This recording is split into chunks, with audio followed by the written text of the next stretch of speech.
night, America did learn of the death of Jimmy Carter. He was the 39th president of the United States. And this evening, Olivia Nordyke is here with details and some of the reaction from out of Alaska this evening. Olivia.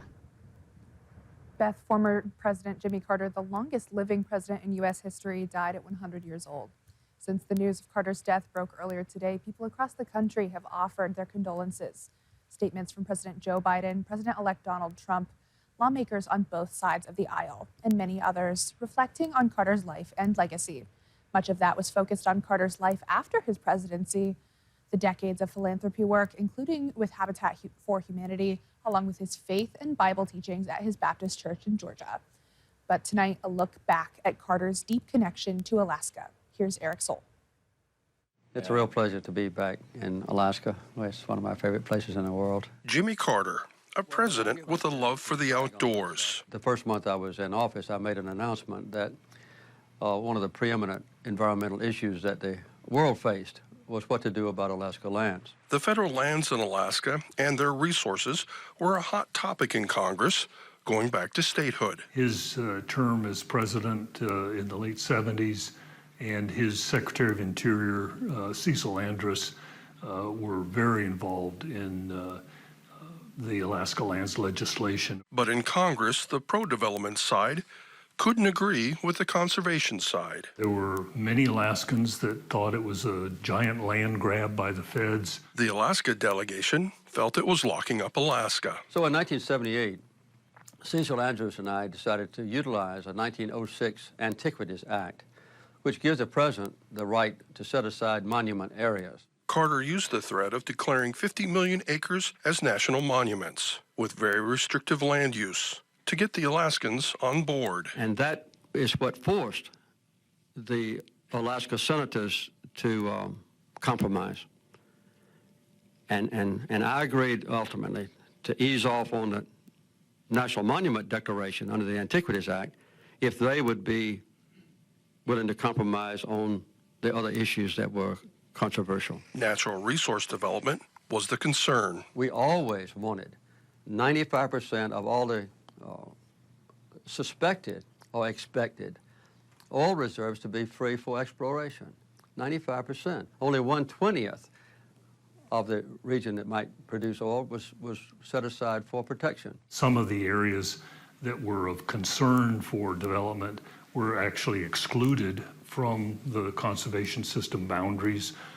Some of those were developed, like Greens Creek in Southeast. Some of them ended up not being developed, like Quartz Hill molybdenum mine outside of Ketchikan. In Carter's last month as president, the Alaska National Interest Lands Claim Act was signed into law.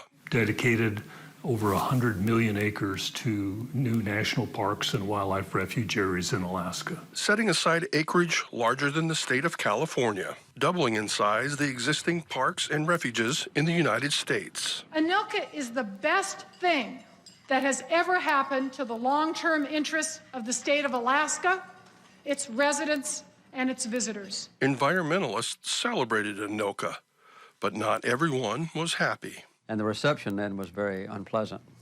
There were demonstrators against me and, very ugly statements made. Even 20 years after Anilka. It was still the most biggest travesty of justice has ever occurred to any one state. But because of Anilka primarily, and the preservation or protection of these beautiful areas, tourism has tripled in the last 20 years. And the tug of war between development and preservation continues today. Domestically, there's no doubt that the Alaska Lands Bill, Anilka, is not only my greatest achievement, but also, I would say, the greatest environmental legislation ever passed in history. Forever making Jimmy Carter a character in the story of Alaska. Eric Sohl, Alaska's news source.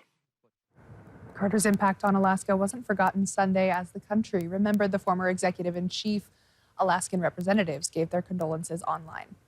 Senator Lisa Murkowski posting to Facebook this afternoon saying in part, quote, President Jimmy Carter will be remembered for his service to our nation and his post-presidency dedication to humanitarian efforts across the globe. He led a remarkable life and left a legacy of peace. Senator Dan Sullivan posted to X to remark on Carter's politics and values, part of his written statement saying, regardless of our significant political differences about Alaska and the critical importance of a strong U.S. military, I appreciated President Carter's devotion to faith, family, service to others, and Middle East peace. Sullivan also wrote about his deep respect for Carter's military service in the Navy. President Biden promised to arrange an official state funeral for Carter in Washington, D.C. That funeral is now scheduled for January 9th, which Biden has designated a national day of mourning. For 30 days following his funeral, all flags are to fly at half-mast.